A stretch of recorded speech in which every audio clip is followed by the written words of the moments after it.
Welcome to our channel. Marvel ইউনিভার্সের সবচেয়ে জনপ্রিয় সুপারহিরো কে? Peter Parker? ইয়েস, উত্তরটা সবার জানা। পিটার পার্কার ওরফে স্পাইডারম্যান।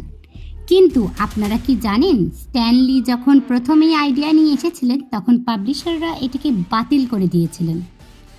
আজকের ভিডিওতে আমরা স্পাইডারম্যান সম্পর্কে এমন 5টি তথ্য জানব যা হয়তো আপনি আগে কখনো শোনেননি। চলুন শুরু করা যাক। ফ্যাক্ট 1, মাকড়সা ভীতি।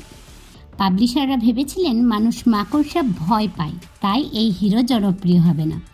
ফ্যাক্ট 2, প্রথম বিয়ে। কমিক বইয়ে পিটার পার্কার এবং মেরি জেনের বিয়ে হয়েছিল 1987 সালে। Fact 3, spider mobile.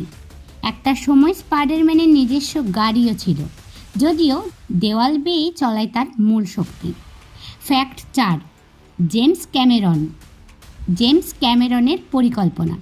টাইটানিক পরিচালক জেমস ক্যামেরন একবার স্পাইডারম্যান মুভি বানাতে চেয়েছিলেন।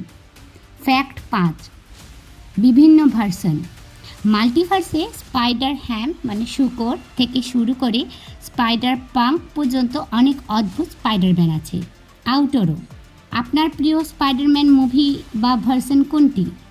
টবি ম্যাগুয়ার, অ্যান্ড্রু গারফিল্ড নাকি টম হল্যান্ড? কমেন্ট করে আমাদের জানান। ভিডিওটি ভালো লাগলে লাইক দিন এবং এমন আরও ভিডিও পেতে সাবস্ক্রাইব করুন। ধন্যবাদ।